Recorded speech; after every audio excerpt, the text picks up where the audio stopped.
editorial collective. Recording is on. And the ethos of the magazine was one of co-creation to an extent.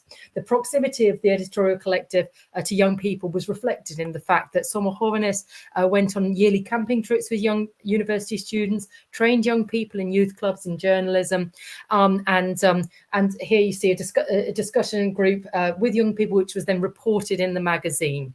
The second example that I want to bring to you from the 1980s was in terms of a dialogue between the magazine and the editorial collective and young people, was in the Mi Carta column, which is one of the most interesting columns. Again, I don't have the visuals for this one, but I've put a visual from the revival of Mi Carta in 2018, just so we've got a visual in front of us.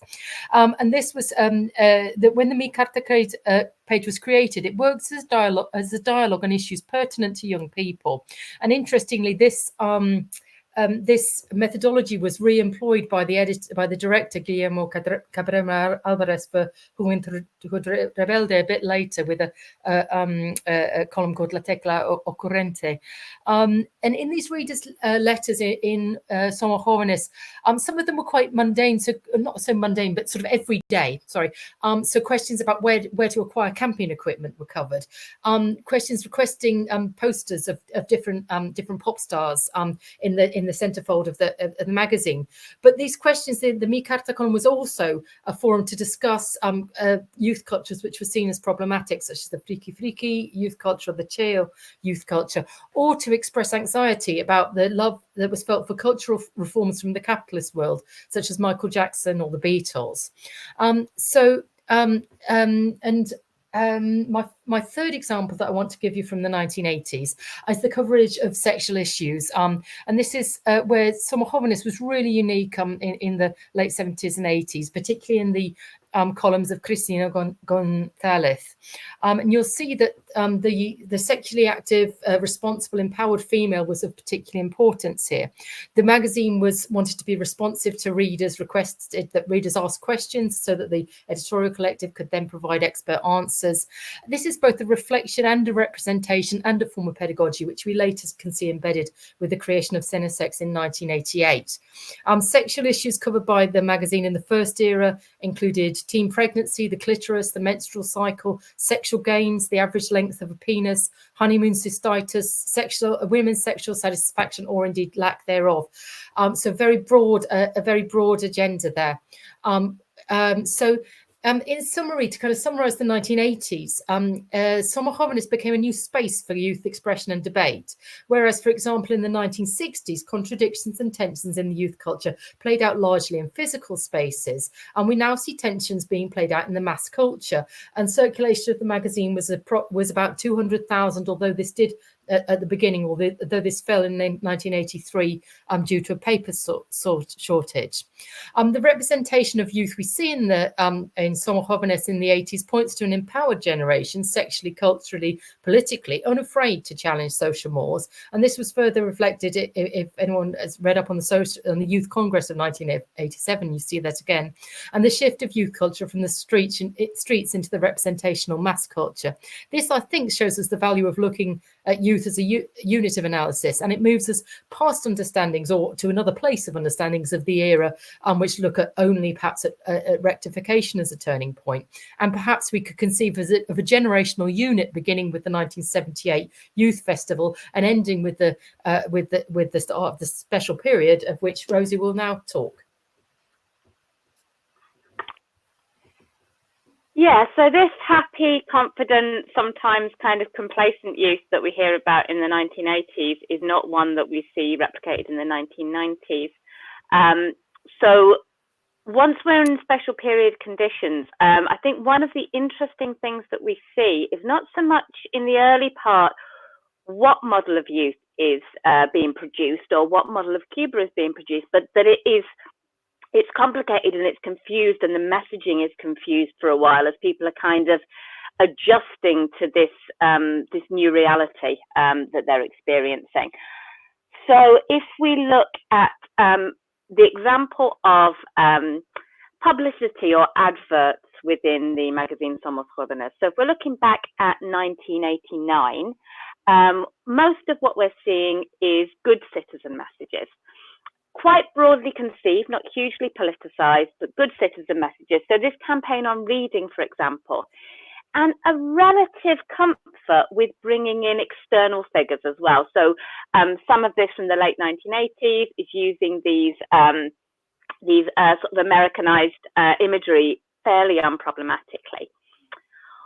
We then suddenly see in 1994, and just for a few issues, there were only a few issues that year, a complete turnaround and the involvement of commercial advertising all of a sudden. So we have a few very glossy issues in a time of no paper, and these very kind of consumerist products. That includes international brands. We get Benetton, we get DHL all of a sudden. And even, which shows a kind of a confusion about who the audience is and how this is being received, we get adverts essentially for Cuba within that. And that then, there's this opening up of this commercialized, marketized world that we see very clearly then withdrawn almost immediately afterwards. So this is 94. By 1996, we've gone back to very clear good citizen messages, and now much more heavily politicized and much more kind of ideologically based at this point in time. So it's less the extremities of those two messages and more the fact that the idea of what young people are supposed to be and the world that they're supposed to be inhabiting becomes quite complex and contested at that point. And from the mid-1990s, when it becomes clear that this harder line position is going to be engaged, that comes through not just in the publicity, but also in the articles as well. So this one is a late 1990s example of an article critiquing the preponderance of brands and the problems that they're seen to be causing in the global north. Within all this confusion, though, there are some areas that remain constant. So from 1989, we see promotion here of voluntary work on the land. We see that again in 1994, but with a much more kind of serious intent at this point, where before it was seen as a kind of a revolutionary activity for young people, it's become much more a necessity and part of the survival effort by this point in the 1990s. Again, we see this move to a kind of a more serious experience of youth over these periods of time, less of that lightness that Anne was talking about.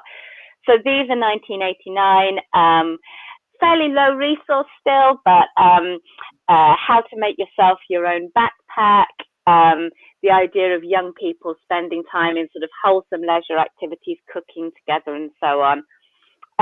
Whereas by the time we get into the 1990s and the beginning of the 2000s, there's much more of a heavy emphasis on serious issues of life choices and issues around people's future as well. So there's plenty in there that's still about bans and sex and young people's problems, but much more about what kind of world am I going into, what skills do I need, what work will I be doing, and so on. And it pushes quite a moral agenda. And part of that is in terms of the kind of young people that and the kind of youth identity that's being promoted. So throughout the early 2000s, the first article in every edition is an example young person. And so this is the area I was really looking at, the early 2000s, and people like those maestros emergentes that Alex was referring to. And we can see in this battle of ideas time, these engaged, politicized, dutiful young people were the ones that were being promoted.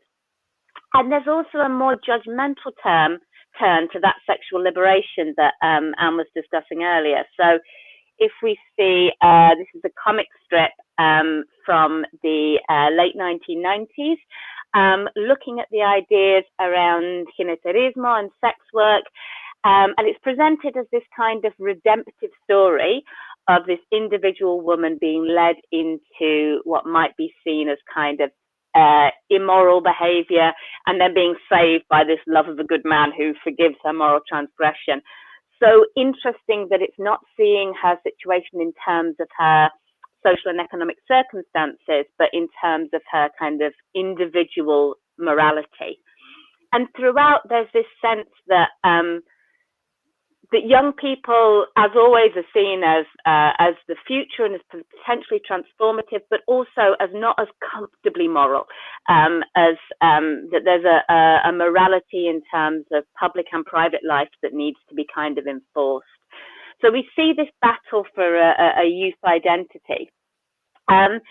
And the last one on this bit really is thinking about some of the ways that they're described. So on the front cover throughout the 2000s, it would always begin, Somos jóvenes y.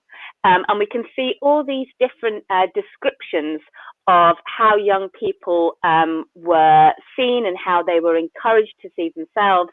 And although the discourse and the content has been quite different, actually those are largely values that are a continuity through the period that I've looked at and the period that Anne has been looking at as well.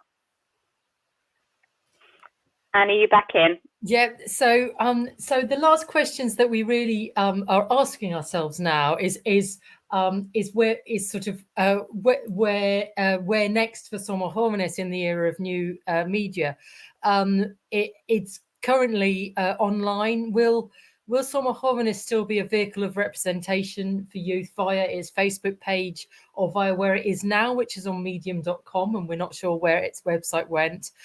Or will we need to look for somewhere else to trace the endurance or lack thereof, or changes indeed, of youth culture, identity and values and their representations? So thank you very much for listening, and we look forward to any comments.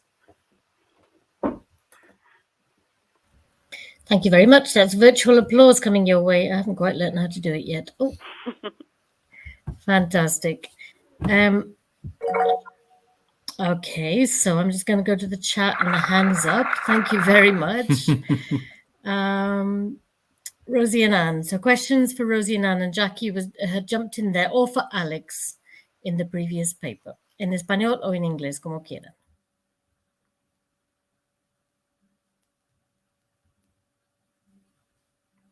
Jackie? No. Bueno, Delio, entonces. Y I was trying to. Okay, Jackie, go ahead. No, they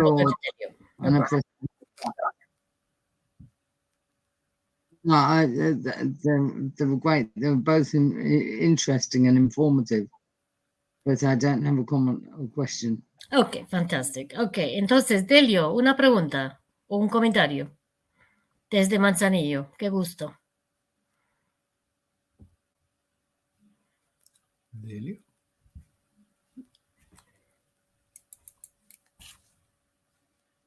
Tienes cerrado el micrófono, Delio. Sí, tienes que abrir el micrófono. Ahí, ¿se escucha ahora? Sí. Gracias.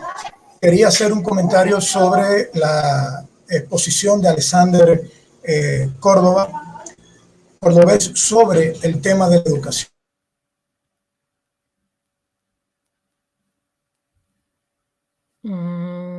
No sé si Delio se fue.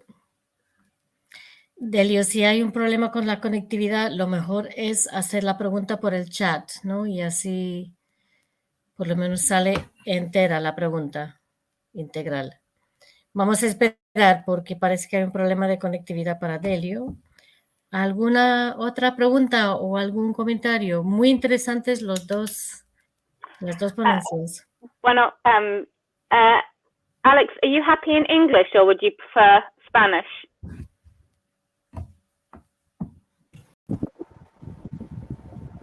You're still muted. No se escucha. Sorry, I really prefer Spanish. Ok, está muy bien. Entonces, sí, tu presentación me interesa mucho porque estoy trabajando básicamente en los mismos temas y tenemos fortalezas distintas porque tú tienes mucho mejor estructura y la idea de la cronología, la idea de la política macro. Y el trabajo mío era más bien una investigación sobre la experiencia situada de la universalización de la universidad más recientemente en provincia de Granma. Entonces sería muy interesante tener una ocasión para compartir, para intercambiar, porque creo que sería utilísimo para mí al menos. Rosi, sí, gracias. De hecho, en las revisiones que yo he estado haciendo y en algunos proyectos que he estado presentando, yo destaco que hay muy pocos acercamientos etnográficos a la educación cubana y a las experiencias educativas, y creo que entre esos acercamientos etnográficos, de los pocos que hay, está el trabajo que tú tienes sobre ciudadanía, y este trabajo que recién vi hace pocos días sobre las experiencias que narran personas en Granma a partir de la universalización, que me parece súper interesante, genial. No he podido leerlo con detenimiento, pero lo estuve revisando para un proyecto en el que estoy trabajando ahora. Y también los trabajos de Denny Bloom, que han hecho algunos acercamientos etnográficos en otros contextos, y mi tesis de doctorado en el que trabajo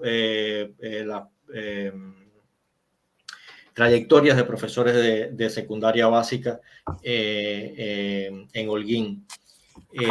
Y como parte de ese análisis, pues esta sistematización que he presentado, y sí, por supuesto, creo que nuestros trabajos se complementan perfectamente, porque mi intención es quizás traer un poco más de esta experiencia etnográfica de cómo se ha implementado, qué representa para esas personas, tanto para quien implementa las políticas como para quien, digamos, es beneficiario de las políticas, cuáles son sus experiencias.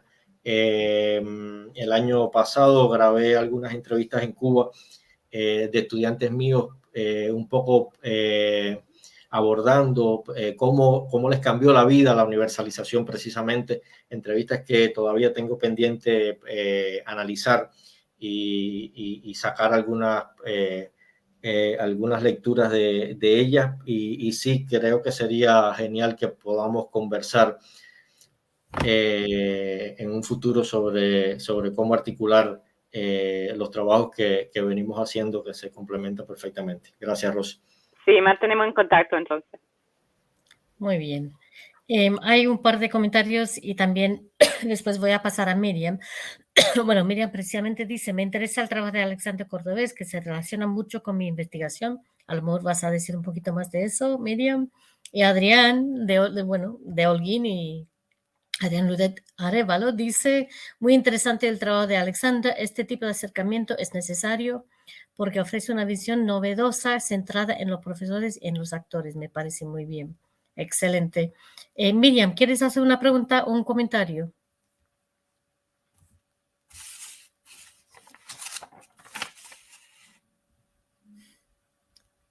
No sé si Miriam quiere. Yo sí que tengo una pregunta para Alex.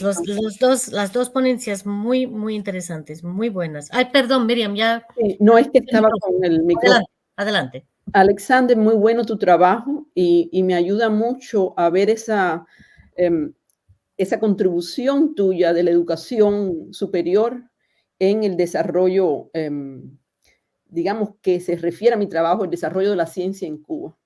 Las etapas son parecidas porque coinciden momentos históricos y acciones que a las dos áreas, la educación superior y a la ciencia, están muy marcadas por ella. Y la etapa más reciente, con el presidente Díaz-Canel impulsándolo, es la gestión estatal y la educación superior en el desarrollo local. Y eso, como vivo aquí lejos de Cuba, me cuesta mucho trabajo tener la medida, eso lo voy a presentar y discutir y tener el enriquecimiento por parte de ustedes, pero es muy importante ver cómo hay una coincidencia muy grande en el trabajo tuyo mirando la educación, el sistema de educación en Cuba, y el mío mirando el desarrollo de la ciencia en los mismos periodos. Gracias. Gracias, Miriam. Yo creo que no se puede desvincular de ninguna manera ninguna de las líneas de transformación del país después de 1959. Y justamente Abel Prieto hablaba, insistía, resaltaba como uno de los elementos fundamentales en la transformación cultural del país, el papel que tuvo la educación, o que ha tenido la educación a lo largo de todo y él me ahorró mencionar algunas cosas que tenía previsto decir. Me hubieran tomado quizás un poquito más tiempo, sobre todo las transformaciones iniciales, que quizás el periodo más rico en cuanto a transformación radical de un sistema educativo. Y yo creo que sí, que todas las transformaciones en todas las áreas en las que nos ubiquemos para analizar esto en Cuba, pues están marcadas, digamos, por esos periodos que son hitos, que marcan determinados hitos, aun cuando podamos establecer algunas diferenciaciones, algunas subdivisiones en algunos momentos, pero a mí me resultó válido para hacer este análisis de la educación. Y sí me gustaría continuar trabajando, sobre todo estoy muy interesado en continuar trabajando en las políticas estas, como mencionaba Adrián, desde la práctica universitaria, de los profesores universitarios, cómo configuran esas prácticas, un poco también para traer la diversidad de prácticas que se hacen y cómo esa práctica no es para nada homogénea, cómo esa práctica no es para nada similar de un contexto a otro, por lo que me vendría bien un postdoctorado. Así mismo, así mismo. Bueno, voy a aprovechar un poco de mi posición y voy a hacer una pregunta para cada ponencia. Rosi and Anna, it's really, really interesting. Rosi, I've got to ask you, what the hell was happening in 1994? Why are they advertising hotels in Cayo Coco to young Cubans who know that they can't go to Cayo Coco? I mean, what was that about? I don't yet know. So I asked about it. I interviewed the editor in about 2012, but it wasn't an editor who'd been there then. I found nothing else. If anyone else has found anything similar in other cultural produce or other periodicals, because I'd seen nothing like it anywhere. And it's a real blip. There's only a few issues a year coming out in the 1990s because of paper and whatever. And suddenly there's like 3 or 4 issues glossy like that. And then it's right back to normal again. It makes no sense. Unless they were trying to sell them to young tourists. I just don't know. Yeah, so yeah, if anyone sees anything else from the early 90s that's doing similar stuff, because at the moment I have no framework for it at all. Thank you. And Anne, really, really fascinating. I'm going to do a little announcement for Anne. Anne is also working on a project on the 1978 Festival de la Juventud. So if anybody si alguien tiene familiares que estuvieron en el festival del 78, por favor, pónganse en contacto con Anne Luke. No voy a abusar de mi posición porque Rosi tiene una pregunta para Alex, así que lo lees, Alex, lo puedes ver en el chat. Sí, cómo no. Rosi me pide que comente algo sobre esta posición que yo comento de los maestros como, digamos, representantes del Estado en épocas como la de los maestros emergentes. Bueno, en mi tesis de doctorado yo precisamente traigo entrevistas que hice a maestros de secundaria básica. Mi trabajo etnográfico fue una secundaria básica en Holguín y fue bien interesante porque estas trayectorias que yo construyo de los profesores muestran que las carreras profesionales de ellos en algunos momentos están totalmente alineadas a las políticas educativas y en otros momentos se alejan de las políticas porque tienen que responder a proyectos personales y en otros momentos se resisten a las políticas educativas. Y fue especialmente el momento de los maestros emergentes, donde los profesores llegaron un día a la escuela y les dijeron, a partir de hoy tú eres maestro general integral o profesor general integral. Y los profesores, de los profesores que yo entrevisté, los más viejos digamos que me hacían ver que la resistencia que ellos hicieron a esa práctica estaba dada porque esa concepción que les fue impuesta de un día para otro, sin ninguna preparación, sin ningún diálogo, iba en contra de lo que ellos consideraban que debía ser la educación, iba en contra de lo que ellos entendían que debía ser una buena práctica educativa, de cómo debía enseñarse y cómo debía aprenderse. Entonces, en todos los casos, por ejemplo, de los profesores más viejos, ellos me contaban cómo para poder enseñar a sus alumnos, como ellos tenían que dar todas las asignaturas, ellos negociaban con especialistas de otras asignaturas para que ellos vinieran a sus clases a explicarle a sus alumnos lo que debían saber, y ellos iban a la clase de los otros estudiantes, de los otros profesores a explicarles su especialidad. Eso es una práctica total de resistencia porque era una prohibición explícita para todos los profesores. O sea, no era algo que ellos estaban haciendo, no, estaba prohibido que los profesores se intercambiaran para explicar cosas de sus especialidades. Y ellos lo hacían inclusive bajo el riesgo de que fueran sancionados administrativamente, porque era más importante que los estudiantes aprendieran como debían aprender, a que ellos mantuvieran una posición sin ningún tipo de sanción. Y, por ejemplo, una profesora que la trayectoria que más yo he trabajado, ella, por ejemplo, ella era profesora de español, y ella identificaba que alumnos eran los mejores en matemáticas, por ejemplo. Y a esos alumnos ella le pedía que le explicara a ella los ejercicios para ella enseñárselo a sus estudiantes. Y ella daba la clase mirando al alumno para que el alumno le señalara si iba bien, si no iba bien. Entonces, las relaciones que se establecen en la práctica educativa, en la implementación de las políticas, no de ninguna manera pueden ser entendidas como prácticas homogéneas, horizontales, donde muchas veces en esas relaciones se pondera qué es lo que yo entiendo por educación, o establezco determinadas alianzas con mis colegas para poder hacer mi trabajo como yo creo que debe ser, o inclusive establezco una relación de este tipo con los alumnos, reconociendo que el alumno sabe mejor que yo y puede ayudarme en ese proceso, y utilizo esa relación para yo cumplir mi encargo social de la manera en que yo entiendo que debe ser cumplida.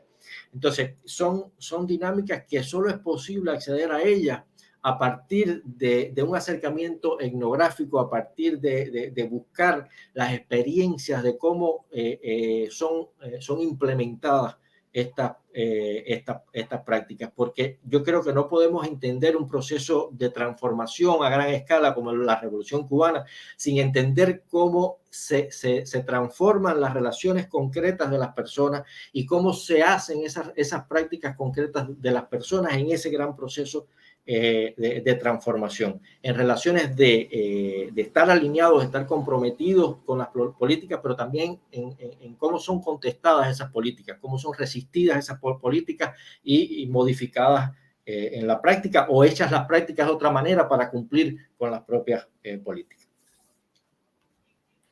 Bueno, gracias Alex, gracias Anne, gracias Rosi. Anne, ya estás teniendo bastante popularidad aquí en el chat, así que ya empieza el otro proyecto tuyo. Gracias a los tres, realmente fue muy interesante. Voy a dejar de grabar para volver a grabar, para que no se pare en el medio.